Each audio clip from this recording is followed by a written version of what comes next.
The message came through just as I finalized the partnership documents for European clean energy expansion. It was October 15th, and the Boston skyline shimmered in the distance, softened by autumn mist. "Claire, sweetheart, about Thanksgiving this year with your cousin Trent flying in from London with his new girlfriend. She's an influencer, very high profile. We figured it's probably best if you sat this one out. Hope you understand. Love, Mom." I stared at the screen for a moment. Then I gave a small, weary smile. 36 years old, and they still treated me like the strange one. The sting of their rejection was a familiar wound, reopening with every dismissal. What they didn't know, what they'd never cared to ask, was that the consultant they dismissed at every family function was now Claire Bennett, founder and CEO of Bennett Ventures, the firm quietly driving sustainability investments across North America, Europe, and Southeast Asia. My success was a silent rebellion against their constant underestimation. My chief of staff, Ari, stepped into the room. "The board at Evervia Renewables is online. Perfect," I said, smoothing the cuffs of my blader, tailored in Milan, though my mother still believed I shopped clearance racks. 18 years ago, I left our family estate in Concord, Massachusetts, after declining an offer to join Bennett and Trent, our family's real estate dynasty. Dad had barked, "You're throwing away your legacy." Trent, lounging in a silk robe, had smirked, "Let her go play entrepreneur. She'll be back." Their mockery burned in my memory, fueling my drive to prove them wrong. But I never came back. I built my firm out of a co-working space and sheer grit. Now Bennett Ventures held equity in 3 of their portfolio companies. Ari returned, holding a contract, final paperwork from Bennett and Trent. "They need capital. All that's left is your signature." I took the folder, read it over, and handed it back. Declined the deal and wished them a happy holiday for me. The irony tasted better than any tea. My family wrote the firm. They had no idea the company they were chasing belonged to the daughter they once dismissed as too ideal. Their ignorance was my trump card, one I'd play with precision me to maintain a certain image. The words were a slap, a reminder of the facade I'd never fit. Then my inbox chimed. A new message. "Claire, Mom told me about Thanksgiving. Don't overthink it. You know how she is with appearances, and Savannah's career is very public. It's just cleaner this way. Maybe once you're more..." I repeated, eyes narrowing. Trent's casual cruelty cut deeper than I'd expected. A betrayal dressed as advice. Ari re-entered the office, holding an iPad. "Your father's on Zoom. He wants to confirm the contract ceremony." "Claire Bennett speaking," I said, crisp and controlled. I always used my mother's maiden name in business, just enough to keep them unaware. Facing my fears after weeks of intense interruptions, I escaped from the small town and went to the big city to try my startup was a phase. Just to checking everything is on track for tomorrow. Yes, this deal is... I thought of the years I'd spent in their shadow, the exclusion, the smug family dinners. Each memory was a spark, igniting my resolve to expose their hypocrisy. "Actually, Mr. Bennett," I said evenly, "I've been reviewing the terms. I have some concerns," he faltered. "But everything was cleared." "Things change," I said. "Let's discuss in person." "Yes, of course," he stammered. "My wife, Trent, Savannah. All your children, Mr. Bennett," I said. A pause, then softer. "Well, Claire's not really involved." I didn't blink. "All your children." My insistence was a challenge, a demand for them to face me. "Understood," he murmured. "Good," I said, and ended the call. Tomorrow would be memorable. After my father disconnected, I leaned back in my leather chair, gazing out over the fog-draped Boston skyline. Tomorrow afternoon, my family would walk into Bennett Ventures headquarters, expecting to shake hands with a faceless executive.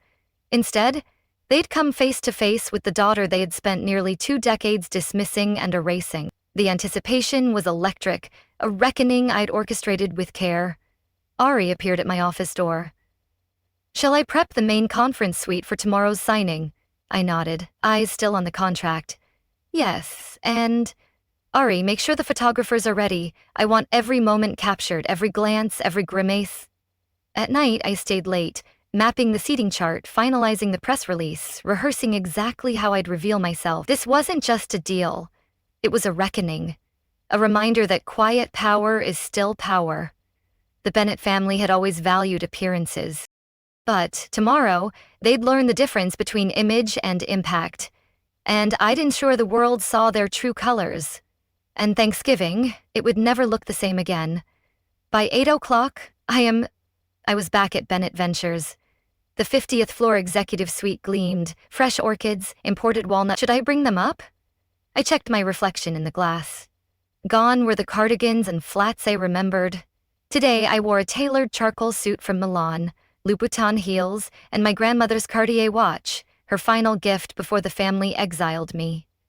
Let them wait, I said, adjusting the cuff. I'll make an entrance. 30 minutes later, I stood in my private elevator, watching the numbers tick upward. My phone buzzed. Another message from my mother. Claire, where are you? Your father says this meeting is crucial. Don't embarrass us. Her words were a final jab, unaware of the storm I was about to unleash. I smirked, slid the phone into my pocket. Through the conference room glass, I saw them. Dad pacing, Mom fixing Trent's cufflinks, Savannah rehearsing her polished smile, the senator flipping through the contract, bored. I gave Ari a small nod, or opened the doors with calm precision. Ladies and gentlemen, she announced, Miss Claire Bennett, CEO of Bennett Ventures. The room fell into stunned silence. The energy shifted instantly, thick, sharp, electric. My heels echoed against the polished stone floor as I walked in. Every step measured, then crash. My mother's champagne flute slipped from her hand, shattering against the walnut conference table. My father's expression went ghostly. Rage flickered, then crumbled into disbelief. But it was Trent's silence I savored most. The golden boy, the future heir, frozen, jaw slack. His shock was a victory, a crack in the facade he'd built. Good afternoon, I said smoothly, taking my seat at the head of the table. Shall we begin? This is nonsense, my father stammered. You're just a consultant, a hobbyist. Am I? I opened a matte black folder, flipping to the first page. Because these documents say I'm the CEO of the firm you've been negotiating with for the past 6 months. Bennett Ventures. My revelation was a blade, slicing through their arrogance.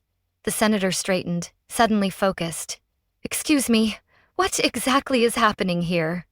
Oh, I said, turning to Savannah with a smile that didn't reach my eyes. I would have loved to explain it over Thanksgiving dinner, but I wasn't invited. Something about optics, wasn't it? The barb landed, exposing their shallow priorities. My mother opened her mouth. Claire, darling, this has clearly been a misunderstanding. Has it? I interrupted, voice cold. I tapped the table. The wall screen blinked to life. Let's review, shall we? Here's your text, Mom, asking me to stay away from Thanksgiving. Here's Trent implying my work was a phase. And here, I tapped again, is Dad begging for this partnership. Unaware he was begging his daughter, the evidence was undeniable. A public unveiling of their betrayal. Silence. Ari moved between chairs, distributing fresh contract copies. Dad flipped his open, frowning. These aren't the same terms. These are different, I said calmly. I've made revisions. I've had years to decide exactly how this plays out. Savannah leaned forward. You can't do this. Bennett and Trent has plans, global expansion, outside investors. I looked at her, unbothered. And now, you'll need mine. Like how I had plans when I started Bennett Ventures with zero support, I said, my voice steady. When I was the punchline at every holiday dinner. My words were a mirror, reflecting their years of neglect. That was different, my mother whispered. We were trying to protect you from disappointment. No, I said, rising from my seat, my voice sliced through the air. You weren't protecting me. You were protecting your reputation. I turned to the glass wall behind me, gesturing to the city glittering beyond. Well, congratulations. By the end of today, the entire business world will know exactly who the Bennett family really is. The promise was a thunderclap, a vow to dismantle their illusion. I adjusted the cuff of my blazer. The partnership is off, I said, calm and final. Bennett Ventures is moving forward with acquiring Evervia Renewables independently. And, as my father's advisors will soon realize, that completely cuts Bennett and Trent out of the European sustainability market. My father sank into his chair, the truth finally catching up. Without the capital and international leverage this deal provided, Bennett and Trent would stay exactly where it was, a fading regional firm clinging to past glory. "You can't do this," he muttered. "We're family." I paused at the door, then turned slowly. "Family?" I said, eyebrow raised. "That's rich, because just yesterday I was told I wasn't successful enough to sit at the table." I tilted my head thoughtfully. "I wonder, will I be enough for Thanksgiving dinner now?" My question was a dagger, piercing their hypocrisy. And with that, I walked out. The silence behind me was more honest than anything they'd ever said aloud. Through the glass, I saw my mother dab at her tears with a silk handkerchief, my father frozen over the torn contract, and Trent, always so polished, staring at nothing, jaw slack. Ari caught up to me. "That was intense. Are you all right?" I glanced at my phone. A message blinked from my mother. "Claire, please come to dinner, we need to talk." Her desperation was palpable, but too late to undo the damage. I smiled faintly. "Cancel Thanksgiving dinner," I said. "I've made better plans." The fallout was instant. Voicemails, emails, desperate texts. "Claire, we're still your family, you're destroying us. This isn't how family solves things. Please just talk to us." Their pleas were a hollow echo, drowned out by years of their indifference. I didn't respond to their texts. Bennett Ventures finalized the acquisition of Evervea Renewables while Bennett and Trent Stocked began a slow, humiliating descent. The headlines were brutal. Bennett and Trent stumbles in international push. Deal collapse exposes legacy firm's weakness. Bennett Ventures surges ahead in green energy sector. The public unraveling of their empire was my vindication, a spotlight on their failures. 2 weeks later, I sat in my office reviewing acquisition proposals from 2 biotech startups when Ari stepped in again. "Your cousin's here," she said, "third time this week, but today he came alone." I tapped the security feed. Trent stood quietly in the marble lobby. No perfect smile, no media-ready posture. His tie hung loose, his eyes looked hollow. Something had shifted. "Send him up," I said after a pause. He entered slowly, taking in the high ceilings, the clean lines, the view. His eyes lingered on the subtle displays of power and taste, the oil painting, the Kyoto bonsai, the quiet authority of a space earned, not inherited. "Nice office," he said last, bigger than mine at Bennett and Trent, though I guess that's not saying much now. "What do you want, Trent?" He sank into the chair across from me. No arrogance, just weariness. "Savannah called off the engagement." I raised an eyebrow. The picture-perfect influencer couldn't handle a few bad headlines. She said, "I don't fit her brand anymore." He gave a joyless laugh. Said, "I have lost the shine." The irony was thick. Dad's spiraling, the board's restless, Mom's hiding from the club circuit. "Everything's unraveling because of me," I asked calmly. "No," he admitted. "Because we built everything on a facade, just like I did with Savannah." His confession was raw, a crack in the armor he'd worn for years. I studied him for a moment, then nodded. "You treated success like it came in one look. I never matched it. I deserved that," he said softly. "You deserved a lot more," I said, my voice sharpening. "Do you have any idea what it felt like watching you all toast each other's success while pretending I didn't exist? Mom threw garden parties for every one of your promotions. She never even remembered what I did." The pain of their exclusion poured out, a wound I'd carried in silence. "We thought you were floundering." "You never asked," I snapped, rising to my feet. "Not once in 10 years did any of you ask about my company, my team, my mission. You were too busy dismissing me to realize I'd outpaced you all." Trent said nothing. His silence was the most honest thing he'd given me in years. Then his eyes filled. Real tears, not the kind meant for photo ops or press conferences. "I was awful to you. Yes, can you forgive me?" I looked at him, steady and unmoved. "Forgiveness isn't the obstacle, Trent. Trust is, and that has to be earned." His plea stirred no sympathy, only a reminder of the trust they'd shattered. Suddenly the door burst open. My parents strode in, brushing past Ari's protests. "Claire," my father barked. though his voice no longer carried its usual thunder. "This has gone on long enough," he continued. "You've made your point." "Oh," I replied coolly. "And what point is that? That you're successful?" my mother panted. "That we underestimated you. We see you now, darling. Please stop punishing us." Their sudden acknowledgement was a desperate ploy, not genuine remorse. I let out a soft, dry laugh. "Do you think this is about revenge? About proving myself?" I walked to the window and stared out at the glittering Charles River. "No, this is about consequences. About finally holding you accountable. Your judgment, your arrogance, your erasure of me, it all has weight. We're your parents," my father said, his voice cracking. "Everything we did was to protect you." I turned slowly. "No, everything you did was to protect your image." I gestured toward the headlines on my tablet. "Well, congratulations. That image you fought so hard to protect? It's gone. A collapsing company, a broken engagement, and a family falling apart. The truth was a reckoning stripping away their carefully crafted lies." "What do you want from us?" Trent asked, his voice quiet now, stripped of pretense. "What I wanted," I said evenly, "was your belief when I was building Bennett Ventures, your respect when I succeeded, to be treated like family, not like an inconvenience." I paused, letting that truth land. "But now, I don't want anything." My mother's tears slipped down her cheeks, but I didn't move. I'd seen them before. When I didn't choose the Ivy League, when I declined a role at the firm, when I dared to chart my own path. "Please, Claire," she whispered. "It's almost Thanksgiving." "Ah, yes," I said, cool and measured. "The Thanksgiving dinner I was too much of a disappointment to attend. Are you still trying to maintain appearances, or did that crumble when your perfect candidate got dumped on page 6? My words were a final blow, exposing the shallowness of their world. My father stepped forward. "Just tell us. You want board seats, equity, public acknowledgement, whatever it is. Name it." I shook my head slowly. "You still don't understand. I don't want what you have.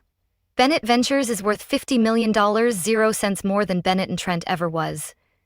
What I wanted," I said more softly, "was a family that valued me, not just my resume." I pressed the intercom. "Ari, please escort them out and update the access list." "Claire, please," my mother tried one last time. "We can fix this." "No," I said, "you don't fix a decade of erasure with a last-minute apology." Their pleas were futile, a final gasp of a family that had lost me long ago. The door closed behind them, the city lights blinked in silence. Then my phone buzzed. "Heard what happened? Your grandmother would be proud. Thanksgiving dinner's at my place this year, Margaret." I smiled, genuinely this time. This year, I'd spend the holidays where I was truly seen, because sometimes family isn't who raises you. It's who believes in you. The next week, I convened my executive team at Bennett Ventures. It was time. We were rolling out our boldest initiative yet, a sweeping restructuring of the consulting landscape, beginning with the acquisition of 3 agile mid-tier firms along the East Coast. Bennett and Trent wasn't on the list. As I stood before the board presenting our forward strategy and long-term vision, my mind briefly drifted to the Thanksgiving dinner likely underway at my parents' estate. The polished table, the hand-selected wines, the carefully staged smiles, all crafted to maintain the illusion that everything was still intact.